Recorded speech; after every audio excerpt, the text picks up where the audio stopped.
Hello everyone, welcome to way to banker. तो guys, last night को SBI PO का mains का result आ गया है। तो जो लोग भी इंटरव्यू के लिए शॉर्ट लिस्टेड हुए हैं उन लोगों को बहुत बहुत बधाई हो। और अभी आज हम पहले मैं उन लोगों के लिए बात करूंगी जिन लोगों का सिलेक्शन नहीं हुआ है, क्योंकि सिलेक्शन जिन जिन लोग जो लोग सेलेक्ट हुए हैं वो तो कम है, लेकिन जो सेलेक्ट नहीं हुए हैं वो ज़्यादा हैं। मेरे ही फ्रेंड में से बहुत सारे लोगों ने मेंस दिया था, लेकिन सिर्फ 2 का मेंस क्लियर हुआ है, बाकी सारे लोग का नहीं हुआ है। तो मैं उन लोगों से भी ज़्यादा टच में हूँ जिनका क्लियर नहीं हुआ है, क्योंकि कहीं ना कहीं वो बहुत ज़्यादा दुखी हैं।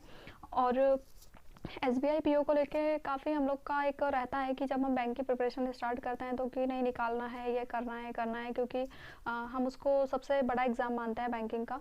तो काफ़ी होता है कि जब नोटिफिकेशन, हम उसके पहले तो नोटिफिकेशन का काफ़ी वेट करते हैं, और जब नोटिफिकेशन आता है उसके बाद फॉर्म फिल करने से लेके प्री मेंस और सारी चीज़ों के लिए हर दिन उसके लिए मेहनत करते हैं, प्रिपेयर करते हैं। और फिर यदि ऐसे रिजल्ट आते हैं तो दुख होना तो जाहिर सी बात है कि होगा ही, मैं समझती हूँ, क्योंकि इन सब चीज़ों से मैं भी गुजरी ही हूँ। तो मैं समझ सकती हूँ इन सब चीज़ों को। लेकिन देखो, अब ठीक है, हो गया, रिजल्ट जो आना था आ गया, लेकिन अब क्या करना है? देखो, दुख तो होगा ही। एक बार जितना दुख है उसको मना लो, जितना रोना है आपको रो लो, 1 दिन 2 दिन 3 दिन, लेकिन इससे ज़्यादा नहीं। एक बार जो भी है हो जाने दो ख़त्म, लेकिन उसके बाद नहीं। उसके बाद फिर मुझे नहीं लगता कि इसके लिए टाइम वेस्ट करना सही है, क्योंकि फिर क्या होगा, कुछ नहीं ना, आप बस बाकी लोगों से पीछे ही हो रहे हैं। और अब देखो, जिन लोग का आपको कहीं ना कहीं ये बात माननी पड़ेगी कि जिन लोगों का भी सिलेक्शन हुआ है, तो कहीं ना कहीं उन्होंने हमसे अच्छे से पेपर अटेम्प्ट किया होगा, या फिर कहीं ना कहीं कोई सब्जेक्ट हमसे ज़्यादा बेटर होगा, तभी तो वो हमसे आगे निकले हैं। नहीं तो क्यों उन लोग का हुआ और हमारा नहीं हुआ है? तो इन चीज़ों को आपको बैठ के खुद को ही ढूंढनी पड़ेगी कि क्या क्या किस वजह से आपका नहीं हो पाया। अब सभी की अपनी अपनी अलग अलग डिफरेंट डिफरेंट प्रॉब्लम है। किसी के कुछ फैमिली इश्यूज़ हो गए होंगे, या फिर कोई किसी को कुछ और पर्सनल प्रॉब्लम हो गई थी, या फिर किसी का अभी कोविड टाइम भी था, किसी को कोई कोविड पॉजिटिव भी हो सकता है जिस वजह से वो अच्छे से एग्ज़ाम नहीं दे पाया हो। तो वो आपको देखना है। या फिर कोई एग्ज़ाम में कुछ दिक्कत हुई हो, नहीं अटेम्प्ट हो पाए सही से क्वेश्चंस वगैरह, तो आपको ये फाइंड आउट करना है कि क्या दिक्कत हुई है और किस वजह से नहीं निकला है, और फिर उसको बैठ के आपको आने वाले एग्ज़ाम्स के लिए प्रिपेयर करना है। और पता है, अभी से ही आपको लगना पड़ेगा उसके लिए, क्योंकि जब हम ऐसा रिजल्ट देखते हैं कि सिलेक्शन हो रहा है, तो वो एक सिलेक्शन तो सभी को दिखता है, लेकिन उसके पीछे आप कब से मेहनत कर रहे हो ये किसी को नहीं दिखता। तो आपको अब देखो, यहाँ आके अभी काफ़ी चीज़ें नेगेटिव दिमाग में आती हैं कि छोड़ दें, प्रिपरेशन नहीं करते, ये कर लें वो कर लें, लेकिन चलो ठीक है, कर भी लिया ये सब, तो क्या करोगे? छोड़ दिया तो क्या करने को, क्या है फिर, क्या करना है बताओ? है क्या कोई ऑप्शन? नहीं है ना पढ़ाई के अलावा। तो फिर ऐसी चीज़ें दिमाग में आने का, ठीक है, 2 दिन आप दुख बना लो, लेकिन 4 दिन 5 दिन से ज़्यादा नहीं, इससे ज़्यादा टाइम वेस्ट बिल्कुल भी मत करना। और देखो, एक चीज़ और है कि जो लोग आज मेंस क्लियर किया है, सेलेक्ट हुए हैं, उनने भी फेल्योर तो देखी ही होंगी। कोई प्री में फेल हुआ होगा, कोई मेंस में फेल हुआ है, डिफरेंट डिफरेंट चीज़ें होती है सभी के साथ। हमें सिर्फ एक ही साइड दिखता है, दूसरी साइड हमें नहीं पता है कि किसके साथ क्या प्रॉब्लम थी। और देखो, हम सभी सभी कुछ ना कुछ चीज़ें फेस करते ही हैं। किसी का रिजल्ट कुछ है, किसी की सारी सभी की अलग अलग प्रॉब्लम्स होती हैं। तो ऐसे अब डिप्रेस होने का कोई मतलब नहीं है। ठीक है, 1 दिन 2 दिन बनता है, लेकिन उससे ज़्यादा टाइम वेस्ट मत करना, मैं यही सजेस्ट करूँगी यार। देखो, और एक चीज मतलब फेल्योर भी काफ़ी ज़रूरी है, क्योंकि यदि सारी चीज़ें बहुत इजीली हो जाएंगी तो फिर सक्सेस का मज़ा भी क्या है? यदि फेल ही नहीं होंगे तो उसकी वैल्यू नहीं पता होगी ना। तो ठीक है, इसको भी इंजॉय करो, इसका भी एक ठीक है, सारी चीज़ें हैं अपनी अपनी जगह। तो ठीक है, जब कुछ अचीव करोगे तब इन दिनों को भी हम कहीं ना कहीं मिस करेंगे कि ठीक है, इसके पीछे हमने आज जो पाया है उसके पीछे इतना सेक्रीफाइस भी तो था, तब जाके ये चीज़ें मिली हैं, बहुत इजीली नहीं है। तो ठीक है, जो भी हो रहा है, बस अब हमारा काम जो है हम उसको सही से करते रहें। बाकी फिर जो भी होना है वो तो होगा ही। हम ना तो आगे के लिए कुछ ऐसा प्रिडिक्ट कर सकते हैं, और बस ये है कि ठीक है यार, अब जो होना है हो गया, लेकिन अब टाइम वेस्ट मत, मतलब उसमें ज़्यादा अपने एनर्जी और टाइम वेस्ट मत करना कि ऐसा क्यों हुआ, या फिर मेरे साथ क्यों होता है ऐसा करके। तो ठीक है, जो भी है यार, समझती हूँ मैं, क्योंकि सारी चीज़ों से मैं भी निकली ही हूँ। तो 2 दिन 4 दिन थोड़ा सा एक ब्रेक लो, 5 दिन का, 1 हफ्ते का, उसके बाद सारी चीज़ें फिर से प्लान करो। देखो हमारी जो भी मिस्टेक्स रही हैं, और पता है क्या होता है कि बहुत सारे लोग मैं देखती हूँ कि ऐसे डरते हैं कुछ चीज़ों को लेके। जैसे कि कोई बोलता है कि यार पेपर में रॉन्ग नंबर सीरीज़ नहीं आनी चाहिए, बस बाकी सब आ जाए मैं सब कर लूँगा, बस रॉन्ग नंबर सीरीज़ नहीं आए। किसी को किसी और चीज़ से डर है कि जैसे एरर नहीं आनी चाहिए, या फिर ये नहीं आना चाहिए, वो नहीं आना चाहिए, बाकी तो मैं सब कर लूँगा। तो ऐसे कुछ हम सभी लगभग ऐसे कुछ कुछ लोग होते हैं जो ऐसा करते हैं। तो देखो एक चीज़ और इसके लिए भी मैं ये कहूँगी कि ऐसे कोई भी कमी रखो ही मत। हम अपने आप को ऐसा बना लें कि हमें किसी चीज़ का डर हो ही नहीं। जब हम एग्ज़ाम देने जाएं तो हमें हमारा एटीट्यूड ये होना चाहिए कि ठीक है, जो पूछना है पूछ ले, मुझे तो सब आता है, कुछ भी आ जाए एग्ज़ाम में। तो एटीट्यूड ये रखो। तो अब ये जो टाइम मिला है ना, अभी कोई एग्ज़ाम नहीं है, आरआरबी जो होने वाला है उसको भी अभी काफ़ी टाइम है, पूरे 5-6 महीने हैं।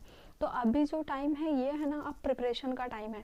क्योंकि जब एक बार बैंकिंग में एग्ज़ाम का सीज़न स्टार्ट हो जाता है, उसके बाद हमारे पास इतना टाइम नहीं होता है कि हम बेसिक कर लें, या फिर कोई सब्जेक्ट आपका वीक है तो आप उसके लिए काम कर लें। क्योंकि उस टाइम ऐसा होता है कि आपको मुक लगाना है, एनालिसिस करना है, जीए पढ़ना है, और अलग से आप सब्जेक्ट को टाइम दोगे भी तो उतना नहीं दे पाओगे जितना अभी दे सकते हो। तो मैं तो ये कहूँगी यार कि अब जो टाइम है ना, प्रिपरेशन का टाइम तो वही है। तो इसलिए अभी से लग के और फिर अभी से प्रिपरेशन करो। और कोई एक एग्ज़ाम के लिए नहीं, ऐसा हमें एक एग्ज़ाम को लेकर डिप्रेस भी नहीं होना है। ठीक है, नहीं हुआ, थोड़ा सा दुख बनाना बनता है, बना लो, लेकिन एटीट्यूड ये रखो कि ठीक है यार, ये नहीं हुआ तो ये हमें अपने ऊपर इतना भरोसा होना चाहिए कि ठीक है, हम कर लेंगे, कुछ ना कुछ कर ही लेंगे। ऐसा नहीं है कि एक एसबीआई नहीं निकला, कोई एक एग्ज़ाम, कोई सिंगल एग्ज़ाम आपका फ्यूचर डिसाइड नहीं कर सकता। बहुत सारी चीज़ें हैं। तो अब बस यही है, क्योंकि मैं भी करूँगी आरआरबी ऑफिसर स्केल 1 को लेकर प्रिपरेशन, तो मैं वही सजेस्ट भी करूँगी कि इसी टाइप से कर सकते हैं, क्योंकि इसके अलावा हमारे पास कोई ऑप्शन नहीं है। तो यदि हम अभी से प्रिपरेशन करते हैं तो हो सकता है कि आने वाले हमारे अगले एग्ज़ाम, अगले रिजल्ट्स हम सुधार लें। तो बस यही करना है, और बाकी तो ठीक है यार, अब होता है दुख तो ठीक है। देखो लाइफ में सारी चीज़ें यदि हम जो चाहें वही हो जाए तो फिर क्या ही मज़ा है ज़िंदगी में। तो थोड़ा सा कुछ ऐसी चीज़ें भी होनी ही चाहिए। तो ठीक है, अब नहीं हुआ तो उसको ऐसे ही समझ के आप एक्सेप्ट कर लो, क्योंकि ठीक है, अब जो हुआ हो गया। और अब जिन लोगों का हुआ है उनके लिए भी मैं 1-2 चीज़ें बताऊंगी।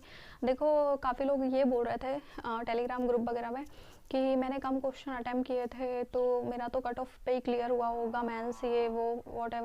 तो देखिए एक चीज़ मैं बताती हूँ कि आपका भले ही कट ऑफ पे क्लियर हुआ है, लेकिन तब भी आप फाइनल सिलेक्शन ले सकते हैं यदि आप इंटरव्यू में अच्छा परफॉर्म करें तो इन रोमर्स पे, और इन जो रोमर्स है ना कि इन आपको मेंस के कट ऑफ से 20 नंबर ज़्यादा लाने हैं या 15 ज़्यादा लाने हैं तभी आपका फाइनल सिलेक्शन होगा, तो इन पे बिल्कुल भी ध्यान मत दो।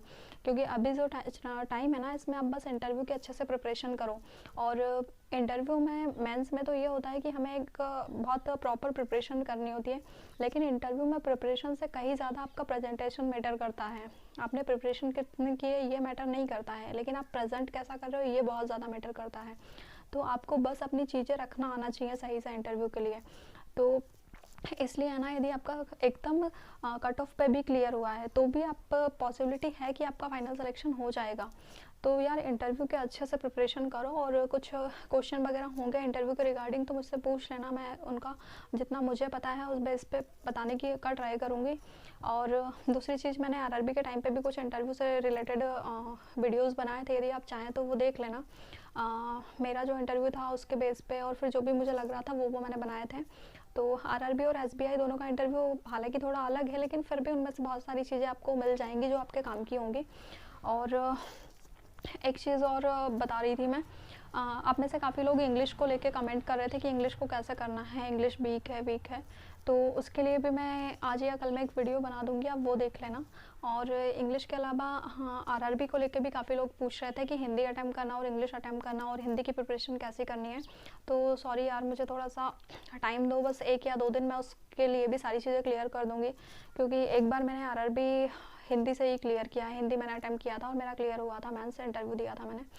तो मैं उसके लिए भी सारी चीज़ें बताऊंगी, थोड़ा सा टाइम चाहिए मुझे। कल 1-2 दिन, बस 1-2 दिन में मैं बना दूंगी, अभी भी थोड़ा सा टाइम नहीं मिल पा रहा है मुझे।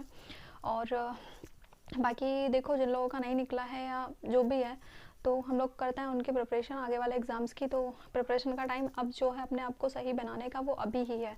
तो बस हम करते हैं स्टार्ट, और 1-2 दिन 4 दिन का आप भी ब्रेक लो बढ़िया से, और फिर से हम एकदम फिर से स्टार्ट करते हैं।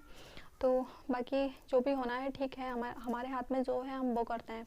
हमारे हाथ में तो सिर्फ यही है कि हम अच्छे से प्रिपरेशन करें, बाकी फिर एग्ज़ाम और रिज़ल्ट्स ये सब तो ठीक है, जो होने हैं वही होंगे।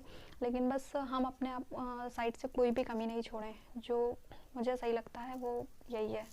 तो ठीक है गाइज़, और मिलते हैं बाद में। तो बाय बाय, और इंटरव्यू वालों को जिनका इंटरव्यू है उन लोगों को ऑल द बेस्ट। तो चलिए ठीक है, बाय बाय।